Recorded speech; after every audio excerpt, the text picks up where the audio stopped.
السلام عليكم، ازيكم عاملين ايه؟ يا رب تكونوا بخير. معاكم اسماء البستاوي، والنهارده بقى هنعمل مع بعض 3 افكار لسلاسل النضاره. كنت انا من فتره عامله فيديو كده مجمعه فيه 15 فكره، وقلت لكم اختاروا اكتر افكار حابين ان احنا ننفذها مع بعض. والنهارده 3 افكار ان احنا هننفذها كانت بناء على اختياراتكم، وان شاء الله طريقه تكون سهله وكمان تستفادوا من الفيديو والافكار كلها، وكمان يبقى مشروع لطيف وسهل. الفكرة هحتاج فيها مرمر مشجر وكمان لون اللي هو الاوف وايت، والاتنين مقاس 8. هحتاج هنا حوالي ربع متر من السلسلة الالمونيوم، ودي مش بتغير اللون ابدا. وكمان معايا هنا جلدة نضارة ابيض، وكمان معايا اي شكل معدن انت تحبيه. وكمان معايا هنا مسامير مفتوحة. وطبعا هتحتاجي زرد او دبل. اول حاجة هعملها هجيب كده المسامير اللي هي المفتوحة بالشكل ده، وطبعا هحتاج كمان الزرادية المبرومة علشان اقدر الف المسامير بيها بكل سهولة.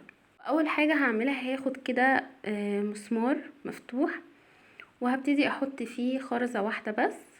اذا كانت اللولي او المرمر المشجر مش هتفرق بالشكل ده. وبعد كده هاجي على الجنب التاني وهبتدي الف كده واسيبه مفتوح، مش بقفله، يعني بسيبها كده نص فتحة او نص دايرة. وبعد كده بجيب مسمار تاني وابتدي اعلقه في نص الفتحة اللي انا عملتها دي، بصوا بالشكل ده. وبعد كده هقفل بقى الدايرة بتاعتي عادي خالص، بس هقفلها على المسمار اللي انا علقته بالشكل ده. وبعد كده المسمار اللي انا علقته دوت هبتدي احط فيه واحدة من المرمر المشجر، بحيث ان انا ابقى حطيت واحدة من اللولي وواحدة من المرمر المشجر. وهعمل نفس الخطوة برضو، بسيب المسمار مش مقفول نص دايرة وبعلق فيه المسمار اللي بعده. وبعد كده بقفل الدايرة بتاعتي كويس جدا عليه، بحيث ان هما يتعلقوا في بعض ورا بعضيهم على طول. لان في ناس بتعمل كل خرزة لوحديها في مسمار، وبعد كده تعلقهم ببعضيهم او تشبطهم كده في بعض بالزرد او الدبل. لكن بصراحة الفكرة دي بتكون احلى بكتير، لان هي طبعا الخرز بيبقى متشابك كده ورا بعض، بيدي شكل اشيك، وكمان بتوفر عليكي شغل كتير. زي ما انتم شايفين بالشكل ده هبتدي اعمل نفس الخطوات ورا بعضيها. وطبعا تقدري تحطي اي عدد خرز انتي حباه على حسب الطول اللي انتي عاوزاه بالظبط. وتقدري كمان تكملي السلسله كلها بنفس الطريقه، وده طبعا بيكون موديل مختلف عن اللي احنا هنعمله النهارده. انا هنا حطيت 18 خرزه بالظبط. طبعا ما بين الاختلاف واحده ساده وواحده مشجره، على حسب العدد انتي عاوزاه يكون ايه. اهم حاجه واحده مختلفه عن التانية، لكن العدد في النهايه كان 18 خرزه، وعملت 2 قد بعض بالظبط. بصوا ده بيكون شكلها. طبعا هي بجد الوانها حلوه قوي مع بعض. التشجيره اللي في المرمر نفس لون اللولي اللي هو الاوف وايت ده، فبالتالي عامله تناغم كده مع بعض وشكلها حلو جدا. وده كده اول جزء مهم معايا في الموديل اللي معايا النهارده.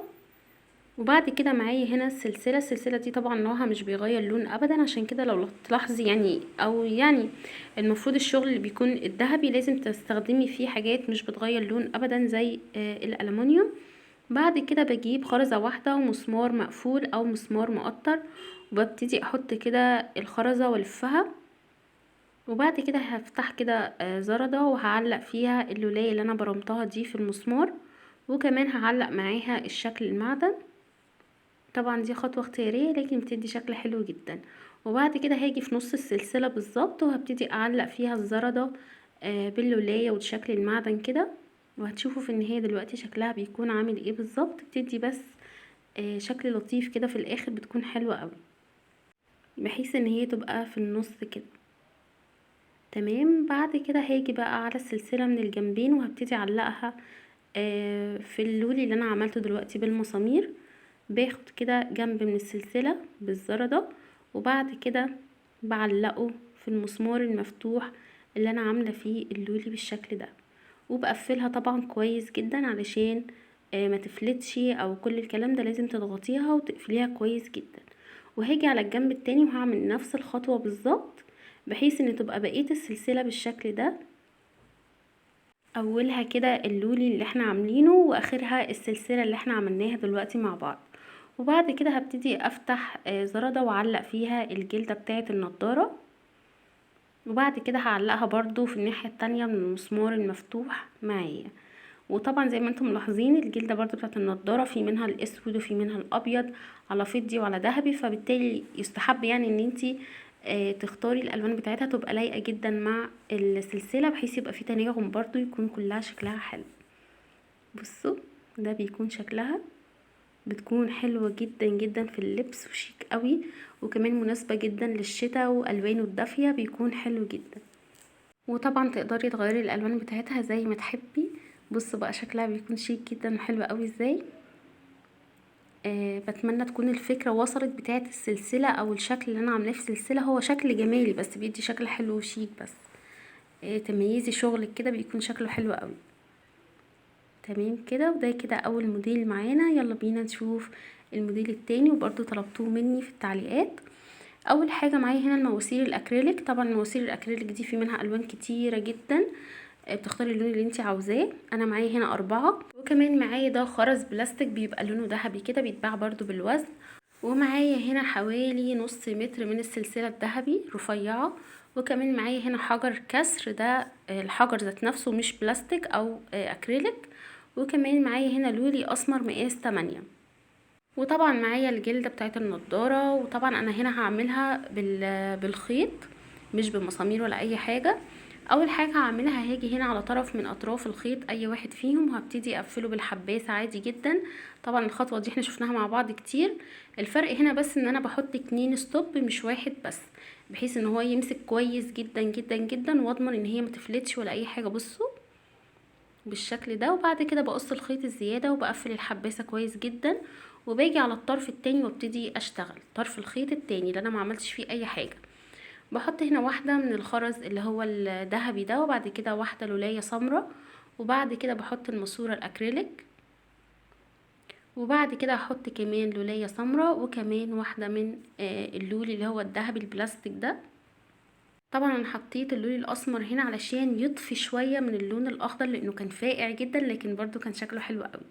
وبعد كده حطيت كمان واحدة من اللولي اللي هو الذهبي، وبعد كده حجرة من الكسر، وكمان واحدة، وكمان واحدة من اللولي الاسمر. هو بس ستايل او نظام وانتي بتمشي بنفس الخطوات ورا بعضيها. وبعد كده هحط كمان واحدة من اللولي الاسمر، واحدة من اللولي الذهبي بلاستيك، بحيث تبقى النهاية زي البداية بالظبط. بصوا يا رب يكون الشكل واضح معاكم والخطوات كمان. وبعد كده هو ده بس الشكل اللي انا عاوزاه. هبتدي بقى اقص الخيط الزيادة كله، واعمل كمان حباسة واقفل بنفس الطريقة اللي انا بدأت بيها بالظبط. تمام كده، هقص بقى الخيط الزيادة. تمام كده، انا مش عايزاه خلاص. وعلى الجنب ده هبتدي احط الحباسة و2 ستوب وهقفلهم كويس جدا. طبعا هتقولي ليه حطيت 2 ستوب؟ لما بلاقي الخرز اللي انا بستخدمه تقيل او هيبقى يعني محمل جامد على الخيط، فبحب اعمل 2 حباسة، قصدي 2 ستوب. تمام، هعمل نفس الخطوات اللي انا عملتها معاكم دي بنفس الطريقة بالظبط، بحيث يبقى معايا جزئين شبه بعض بالظبط، عشان طبعا دي سلسلة النضارة وده الجزء الاولاني اللي بيكون واضح فيها من البداية. طبعا عايزة اقول لكم دي في اللبس كان شكلها شيك جدا جدا جدا، والوانها مختلفة وحلوة قوي. وهقفل برضو بنفس الطريقة ونفس الخطوات اللي احنا عملناها مع بعض بالظبط. تمام كده. طبعا تقدري تستبدلي الشغل الذهبي بالفضي زي ما انتي عاوزة، لكن بصراحة حسيت ان الذهبي كان شكله احلى بكتير. وزي ما انتوا شايفين تمام، انا كده عملت الجزئين شبه بعض وخلاص. فاضل هنا بقى ان انا هقفلها علشان تبقى كاملة معايا. هجيب هنا السلسلة وكمان الزرد. كل اللي انا هعمله هفتح كده زردة وهعلق اي جزء منها. طبعا الجنبين شبه بعض بالظبط فمش هتفرق. وبعد كده بعلق برضو اي طرف من اطراف السلسلة، اذا كان الطرف ده او التاني مفيش مشكلة برضو. وبعد كده اهم حاجة اقفل كويس عليهم بالشكل ده. لازم طبعا تقفلي كويس جدا. وبعد كده هاجي بصوا، وبعد كده هاجي بقى على الجنب التاني وهعمل نفس الخطوات، بعلقها برضو من اي جنب، وبعد كده في السلسلة الباقية، بحيث ان هي تبقى شكلها كده معايا من قدام، بيبقى شكلها كده. وبقية السلسلة عبارة عن السلسلة العادية خالص اللي احنا ركبناها دلوقتي.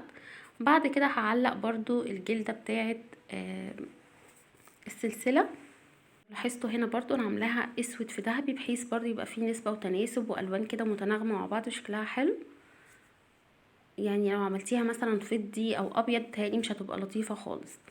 بعد كده هاجي برضو في نص السلسلة اللي هو في اخرها كده، بتدي شكل حلو جدا للناس اللي هي مش بتحب ترجع السلسلة على ورا، تبقى برضو زي سلسلة نازلة كده وفي نفس الوقت شبكة في النضارة، بيكون شكلها حلو جدا. عملت هنا شكل معدن، وعملت لفيت في مسمار مقطر حجرة واحدة من الكسر الاخضر، وهاجي على نص السلسلة بالظبط من ورا كده، وهبتدي ان انا اعلقها بحيث ان هي برضو يكون شكلها حلو وتكون نفس الالوان بالظبط، ويبقى شكلها حلو جدا. زي ما انتم شايفين ده شكلها والوانها، وطبعا تقدري من خلال المواسير الاكريليك دي تعملي الوان كتيرة جدا. وده كده يبقى تاني موديل معانا النهارده. وعايزه اقولك ان افكار سلاسل النضاره بتكون كتيره جدا على فكره، بجد من المشاريع الحلوه جدا جدا خالص. وهسيب لكم برضو في صندوق الوصف الفيديو اللي فيه 15 فكره. بصوا دي برضو لون تاني، كان لونه برضو شيك جدا ولونه هادي كده وحلو قوي من المواسير الاكريليك.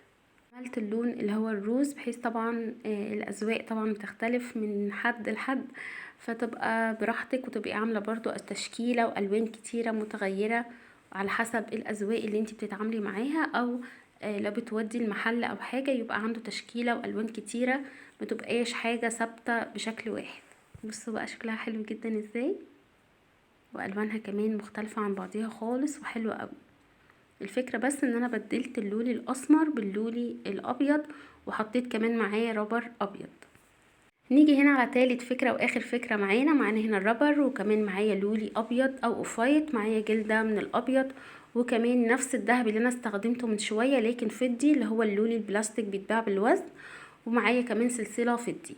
كل اللي انا عملته هنا عشان مطولش عليكم جبت برضو الخيط اللي هو الصنارة، وبعد كده قفلته بالحباسة، حطيت واحدة من الفضي وبعد كده واحدة من اللولي، وبعد كده واحدة من الفضي تاني، وكمان واحدة من اللولي، وكمان واحدة من الفضي بالشكل ده، يعني واحدة كده واحدة كده بحيث يدي اشكال حلوة.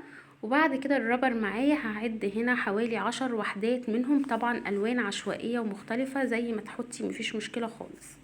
وتقدري كمان تغيري، يعني مثلا بدل ما تحطي الوان مشكله مثلا زي دي ممكن تحطي لون واحد ثابت، اي لون انت بقى حباه مفيش اي مشكله خالص، هيبقى لايق جدا مع اللولي الابيض او الاوفايت، هيليق معاه الوان كتيره جدا اذا كانت مشكله او لون واحد ثابت. بصوا بالشكل ده. وهرجع اعمل نفس الخطوات، هحط واحده من اللولي البلاستيك الفضي، وبعد كده الابيض، وبعد كده الفضي، وبعد كده الابيض، وبعد كده واحدة كمان من الفضي، وهبتدي اعد برضو 10 وحدات من الربر. ليه انا بعد؟ طب انا ممكن احط عشوائي، لا طبعا سلاسل النضاره من الحاجات اللي لازم تكون منتظمه، يعني العدد يكون مظبوط، الجنب ده قد الجنب ده بالظبط، بحيث تطلع معاكي في الاخر شكلها مظبوط جدا وشكلها حلو، ما تبقاش واحده طويله وواحده قصيره وواحده فيها عدد زياده، لا لازم يبقوا تيبيكال من بعض بالذات في العدد. لكن الالوان ممكن لا، ممكن تعملي جنب ساده، ممكن تعملي جنب فيه شغل كتير، مفيش مشكله، المهم المقاس يكون مظبوط. تمام. عملت نفس الخطوات تاني، يبقى انا كده كررت الخطوات 3 مرات. بدأت باللولي وبعد كده الربر، لولي وربر ولولي وربر، يبقى كده 3 مرات ربر و3 مرات لولي تمام كده. بعد كده هقفل بقى برضو بنفس الخطوات اللي انا بدأتها اللي هي اللولي بالشكل ده، بحيث ان انا يبقى زي ما بدأتها نهيتها بالظبط، الفرق بس ان اللي في النص 3 مرات من الربر. تمام كده. وبعد كده هقفل الخيط زي ما بدأته بالحباسة والستوبر، وبرضو حطيت 2 ستوبر، وبرضو هقص الخيط، وتمام كده ابقى كده عملت اول خطوة او اول جنب معايا من النضارة. تمام كده. وزي ما عملت دي بالظبط هعمل واحدة تانية زيها بالظبط. تمام كده. وبعد كده هجيب بقى معايا السلسلة الفضي اللي هي معايا دلوقتي دي، السلسلة دي مقاسها اكبر من الذهبي اللي احنا لسه عاملينها في المواسير الاكريليك، مقاسها اكبر شوية. تمام. هبتدي بقى اعلق طرف السلسلة، وكمان هعلق الشكل اللي انا عملته، والجنب التاني بنفس الخطوات برضو. طبعا زي ما انتوا عارفين الحباسة بيكون ليها فتحات، فبالتالي بتقدري تعلقي فيها كل حاجة. جيت برضو على نص السلسلة علقت فيها شكل معدن على شكل ورقة شجر كده، وكمان لولاية مبرومة في مسمار مقطر، وكمان علقت الجلدة بنفس الطريقة ونفس الخطوات اللي احنا عملناها مع بعض. وعملت كمان منها على ذهبي، وكان برضو شكلها حلو جدا. بصوا يعني على فضي وعلى ذهبي، بحيث يبقى فيه برضو زي ما قلنا اختلاف في الالوان. لان طبعا في ناس بتعشق الذهبي، في ناس زي كده بتعشق الفضي. فطبعا عموما في مجال الاكسسوار الهاند ميد ما تعمليش ذوقك بس، لازم تعملي ذوقك وذوق الناس التانية علشان خاطر الدنيا تبقى ماشية معاكي وحلوة. وده كده تالت شكل معايا واخر شكل معانا النهاردة. بتمنى يكون الفيديو عجبكم والافكار عجبتكم كمان، وكمان الموديلات اللي احنا نفذناها النهاردة مع بعض حلوة. وزي ما قلت لكم هسيب لكم الفيديو في صندوق الوصف اللي فيه 15 فكرة، تقدري برضو تشوفي بقية الافكار. ولو في فكرة حابة ان احنا ننفذها مع بعض مفيش اي مشكلة، اكتبيلي في التعليقات وان شاء الله ننفذ كل الموديلات مع بعض. بتمنى ما تنسوش اللايك والشير وكمان الاشتراك في القناة وتفعيل الجرس. شكرا، السلام عليكم.